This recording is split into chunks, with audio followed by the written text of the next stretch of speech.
While the dynamics and strategies of winning an election vary, one thing has remained clear. The question of which party has the majority in the United States House of Representatives has long relied on the Central Valley. I'm Jenny Huff from 17 News. And I'm Catherine Phillips with KC24 News in Fresno. And it'll be no different for the 2024 presidential election cycle, with California's 22nd Congressional District playing a crucial role. Even just a single Kern, Kings, or Tulare County vote can make all the difference. And during the next half hour, you'll be hearing from the district's political experts and masterminds, as well as the candidates themselves. So join us and we will provide you all the local analysis and political expertise that you need to know to make an informed decision coming up in November. California's 22nd Congressional District helped determine the balance of power in the House in 2022 and will do so again in 2024. With the House Republican majority slimmer than ever, with expulsions, resignations, and retirements of lawmakers, all eyes and a lot of money are on CD22.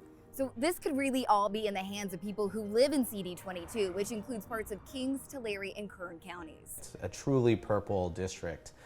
How much can really change just based off this one district? It could be the difference between who has the majority in the House. Trump can maybe bring out more Republicans to vote, and they would likely vote for Valadao, but at the same time, Trump being on the ballot could bring out a lot of Democrats. But CD22 poses an interesting yet complex dynamic that makes election results difficult to predict. Despite being a majority Democrat and majority Latino district, an Anglo-Republican congressman, David Valadao, has been re-elected multiple times since 2013. He lost his incumbency once to a Democrat in 2018. The congressman has done a great job of representing the unincorporated areas, the cities, the counties, all within his district. And it's a vote of confidence, I think, that he's been returned time and time again, no matter what the registration is. As you'll soon see, CD22 is the definition of nothing is impossible. Both sides clearly think they can win it. David Valadao is, as far as folks that I'm familiar with, the only candidate as a Republican who could hold this seat. He's part of this community. You'll see him at the grocery store. His kids go to school here. Unique in that sense that he's a sincere, thoughtful representative of this area. Portions of 3 counties and more than 300,000 registered voters. Playing the numbers becomes a complex game, and winning can be hit or miss.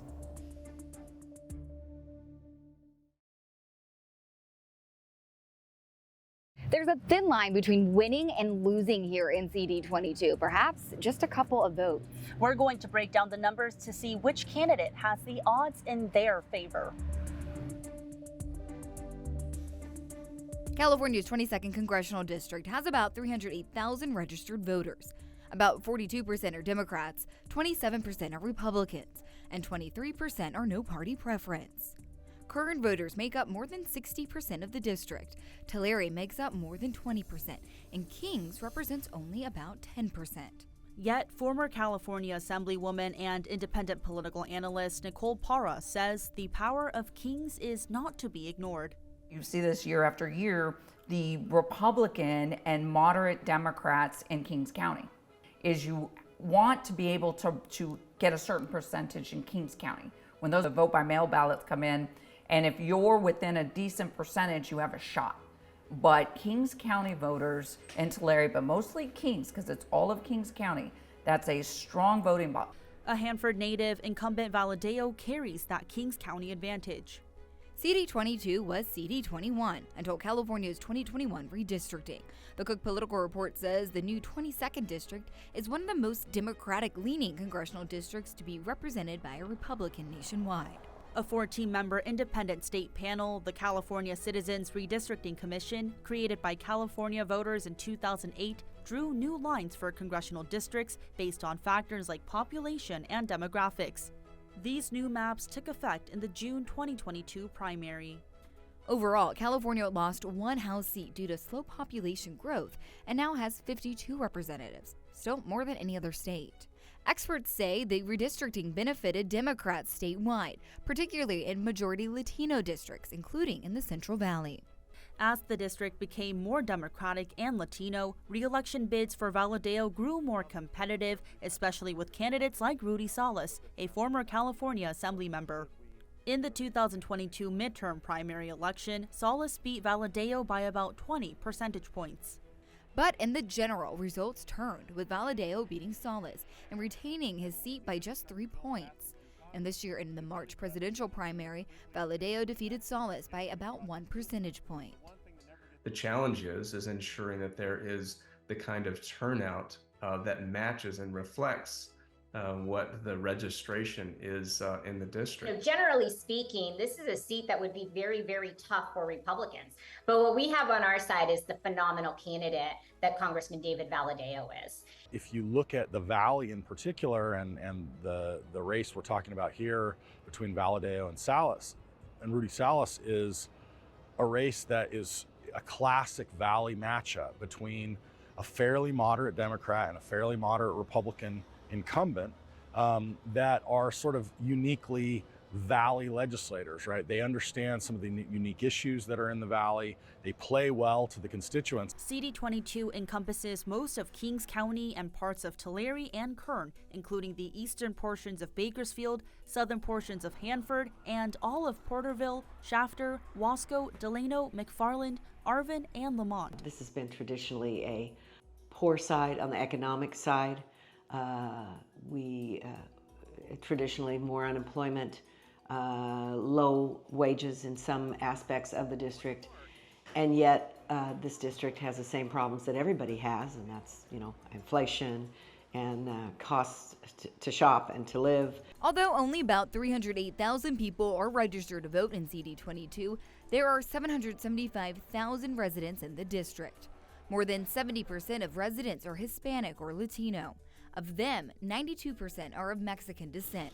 The median household income is about $55,000. About 68% of residents are high school graduates or have higher education, and about 10% have a bachelor's degree or higher. CD22's biggest occupation blocks are natural resources, construction, and maintenance occupations. Major industries include education services and healthcare, and social assistance, as well as agriculture, forestry, fishing, and hunting and mining. Well, you look at the situation of what people do in the Central Valley. They produce something, and what they produce requires good transportation, requires fuel, requires water, all the things that most Democrats in Sacramento and Washington have no interest in. Especially those rural areas that are traditionally sort of strong ag are going to tend to lean Republican, but you also have suburban areas and also areas where there are a lot of lower income voters, a lot of voters from, you know, different ethnic backgrounds that some sort of, you know, play each direction, but traditionally might be a Democratic stronghold. But the urban centers, the population centers of these districts are going to tend to be registration, you know, Democratic registration advantages. So who are the candidates, the people fighting for your vote come November? There are 2 in this race, and it's not their first face-off.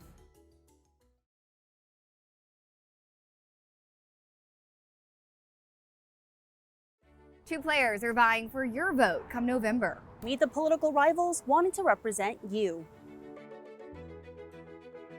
Republican incumbent David Valadao is a first-generation American from Hanford. He is the son of Portuguese immigrants and says he's lived his entire life on a dairy farm. A longtime Kevin McCarthy ally, the 46-year-old is fluent in both Spanish and Portuguese, a huge plus in the district. The 5-time congressman served 1 term in the California State Assembly prior to taking on Capitol Hill. His biggest challenge being a moderate enough Republican in his unique district. And I try to have a common sense position. Even people who are here working in the fields, undocumented, are being treated poorly by a lot of the crime and drugs that are coming across the border. And so there is a reasonable position there that most people will agree with, and we try to focus on those types of solutions.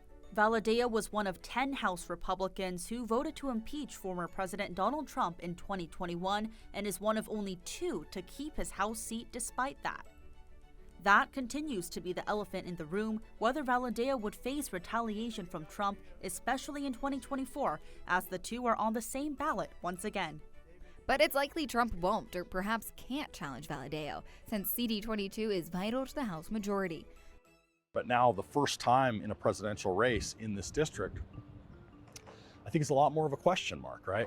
Does Trump turn out the right composition of voters in this race? And political gurus make the point Valadao has never lost when Trump is on the ballot. He has never lost when Donald Trump's on the ballot. Why? Because Trump pulls in more voters that normally don't vote. There are folks that are willing to vote for Valadao regardless of whether or not they like Trump or not. And so that is something that I think Democrats are going to really have to push on. I think Rudy Salas is going to have to really juxtapose his positions against Valadao and show that, you know, he's someone who's going to stand up for working class folks and for women. Without a Republican candidate like Valadao, Republicans may not be so competitive in the district. He is the Central Valley. The Democrats have thrown everything but the kitchen sink at this seat. Rudy Salas, a first-generation American and son of Mexican immigrants, is the two-time Democratic challenger to Valadao. Salas, the 46-year-old Bakersfield native, was the first Latino member elected to the Bakersfield City Council in 2010. He was also a former California State Assembly member. If elected to Congress, Salas would be the first Latino representative of this newly drawn CD22. The old saying goes that we don't agonize, we organize, and we've been active on the ground, on the doors, on the streets, sending text messages and making phone calls and activating voters on the ground to be engaged in this important election. I tell people one of the biggest compliments I get is no matter which small community I go to, people are like, oh, Rudy, you're one of us, right? We see you all the time. You're either like a backpack drive, collecting school supplies, doing taxes for people. Like, you know, I'm constantly in the community, and that's one of the things I truly appreciate. With Salas and Valadao advancing to the November general election, 2024 is already shaping up to be a deja vu of the 2022 midterms. Valadao is definitely somebody that plays well to the middle, that probably captures some crossover Democratic voters.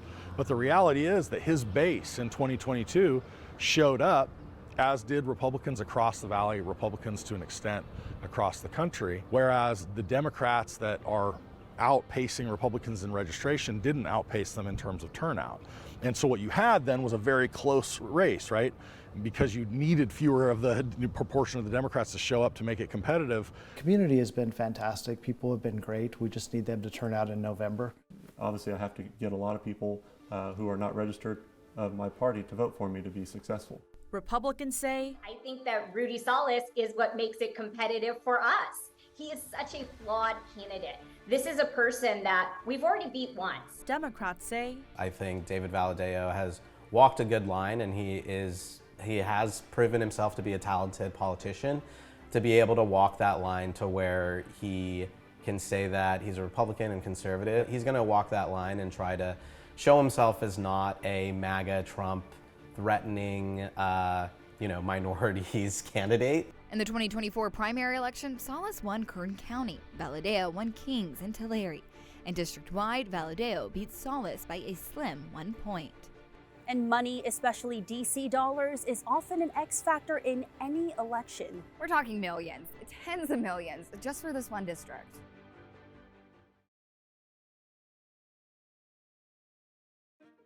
While voters ultimately make the decision, a big part of any race comes down to the money, local, state, and national dollars. The Valadao campaign itself has raised over $3 million as of mid-July. Part of those funds came from Kevin McCarthy himself, at least $10,000. The National Republican Congressional Committee, or NRCC, is also right behind Valadao. That's the campaign arm of the House GOP. So far, they've reserved nearly $46 million in TV and digital ads for battleground House races nationwide, including $1.3 million for the Bakersfield area and $1.6 million for the Fresno area. The Democratic Congressional Campaign Committee, or the DCCC, is firmly backing Salas. That's the campaign arm of the House Democrats. The DCCC hasn't yet released ad reservations ahead of November, but has spent at least $500,000 for the primary. The Salas camp itself has raised over $3 million as of mid-July. Some high-profile backers of Salas include former House Speaker Nancy Pelosi, Governor Gavin Newsom, and the California Democratic Party. High spending by outside groups is nothing new for this race. CD22 was one of the most expensive House races in 2022 as well. And that election cycle, the DCCC spent nearly $2.5 million on advertisements supporting Salas and over $3 million on expenditures opposing Valadao. On the other side of the aisle, the NRCC fought back with nearly $6 million on ads opposing Salas. And so the money that's here is not from local wealth. It's to try to bring every dollar to bear from around the country to buy as much candidate awareness and to bring as many people to the polls as possible. There's going to be millions of dollars, tens of millions of dollars spent in this race. However, in any campaign, you use the same kind of blunt instruments of mail, digital ads, television, negative campaigning or contrast between the two candidates to drive voters out of fear or concern to support a respective candidate. My issues are the issues that voters are bringing up, right? It's cost, it's healthcare, and it's choice. Obviously, the first and foremost is water. Water is the thing that we struggle with the most here in the Central Valley. Crime, it's homelessness, it's drugs, it's all those different things. We met up with 3 political experts at the iconic Luigi's Restaurant and Delicatessen in downtown Bakersfield to discuss the congressional race. All right, so let's talk about the issues that really matter to voters here in the Central Valley. I want to start with you, Tad. Tell me, what are the things you're looking at here in this race? Well, David Valadao has concerns about immigration. He has economic concerns, inflation, hitting households in this area. Rudy Salas is looking to champion health care as well as education. Both of those are big to him, and I think those are the key issues those gentlemen are facing. So those issues, Kathy, do you agree? And the issues that Tad mentioned about Valadao, how is Valadao campaigning on those issues that matter to him? Well, the most important issue to Valadao campaign and to him as a congressman is what can happen, what can pass in the House that will pass the Senate that will get signed by the president. And right now, the agenda of the Senate and the president has not been something that the constituents, in my opinion, and David Valadao's seat would agree with, because the economy's out of control, the border's out of control, and we have a worldwide situation that's dangerous. So I believe that Valadao can appeal to the fact that we need to get a change and that the House agenda has been something that his voters would support. I was actually out knocking on doors for Rudy a couple Saturdays ago, and in the script and everything that they had for him, it was immigration. It was also abortion was coming up. So he is bringing that up with the voters. But the quality of life and the things that his constituents need, especially in the rural areas where his voters live.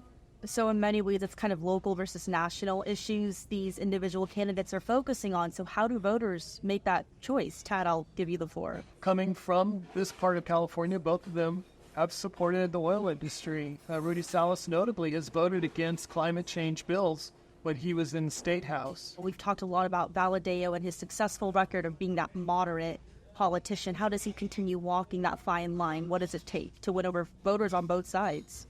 Well, I don't think the issues are that different, and I differ. I don't believe that the voters in Fresno and Kern and Kings County are caught up in abortion when they got grocery bills, when we have this flood across of crime, drugs, and job takers coming across the border, when we have the crime that's in this state, and a lot of it is state-oriented, no question about it, but it also comes to the federal. One political science professor being talked to says turnout is more than half the battle in CD22. Do we agree with that statement?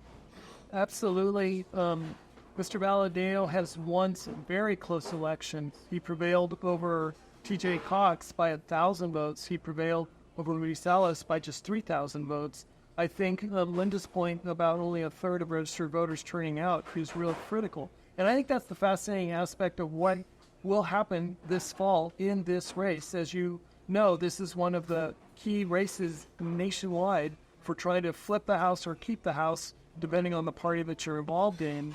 And Mr. Valadao has certainly shown that even though Democrats way outnumber in the registration, he's been able to win his seat because it's strong Republican turning. And that's one thing that we've been reporting on with this piece is just how much money is being spent here. I mean, what does that mean just to the average voter that there's a lot of money being spent on this race? I don't think the average voter thinks about it being money. They see him on TV. They don't realize those of us who run campaigns know the cost, but they don't think about that. They think about, is that a message that appeals to them? And as you all know, Kern makes up more than half the votes in this district.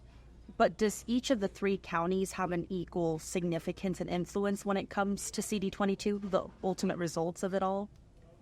Well, I think, of course, Valadao's, the Tulare Kings area is more his turf.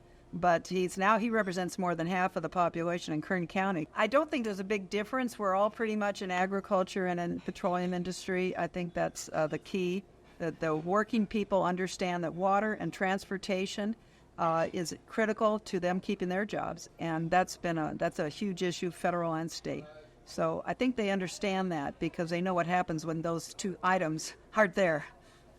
It's, I might differ from Kathy slightly on the issue of abortion in that Democrats very much plan to make that a critical issue, honing into each woman's right to determine her body's future, and how, to them, Republicans are not allowing that to happen. So I do think that message is going to be important and can carry some weight come November. I want to really quickly turn to a method of voting. How important is ballot harvesting in, again, a district like CD22, where it can be a 1% difference that determines the outcome of the election? I believe that, I think both parties do it too, ballot harvesting. Or churches do it. I think it's important. I feel, that's a horrible name for it, right? Even though we're an agricultural community. But a lot of people have very busy lives. They struggle with voting. It's not front and center. Say, here, give me your ballot, I'll turn it in for you. Who wouldn't do that? So so much of it is I would hope these voters have a little more respect for the ballot they got and drop it in the mail or drop it in some drop box. But I'm not an advocate of giving it to a stranger because you don't know what that stranger is. It takes a while to build campaign momentum. And so it's, to me, this whole idea of voting over 30 days when you have this much knowledge and then the people voting later know, hey, he drove over the neighbor's dog. They didn't know that about their candidate. So that's, to me, a big problem, this 30-day voting, or in some states, September 10 they start. 60 days of voting, I don't think that's good judgment. Some final thoughts here is that this has been a long campaign, a long election cycle for many. Feel like, how really are people staying interested? How are the campaigns keeping people interested to actually show up and vote? I feel like there was a lot of apathy in the primary because it was kind of like the same presidential candidates. It was the same people on the congressional race. Rudy's campaign really needs to very much engage their voters. I think they need to depend on their high propensity voters to get their lower propensity voters to vote. Just quick closing thoughts on CD22. I think the seriousness of the border is on everybody's mind, and the seriousness of what they're spending every day at restaurants, at the grocery store, it's a huge deal. And I don't think they see respite coming from putting more liberals in control of the House, Senate, and the White House. I'm just going to say democracy's on the line. They need to get out and go. Project 2025 is frightening. Anybody 18 to 40 years old needs to pay special attention to that because it's real hands-made tail stuff. So, all right. I think Linda mentioned a second ago the questions surrounding President Biden, and if he steps down, who the Democrat nominee, that's huge. If the Democrats get excited, it's going to be really interesting. I think bottom line, in a head-to-head, this race won't be settled on Election Day because it's never been settled on Election Day. It always takes weeks. The race for the 22nd Congressional District is a complex one with a lot of different variables just to figure out who's going to represent you. And the power to make that decision is in your hands on Election Day, November 5th. You can vote in person on Election Day, or if you want to do it beforehand, you can always vote by mail. And if you're not registered to vote, don't worry. Just go to your local county election office and they'll help you get registered. Be sure to cast your vote for down ballot races too, state and local offices like city council and school boards. And remember, the 22nd Congressional District is the definition of nothing is impossible.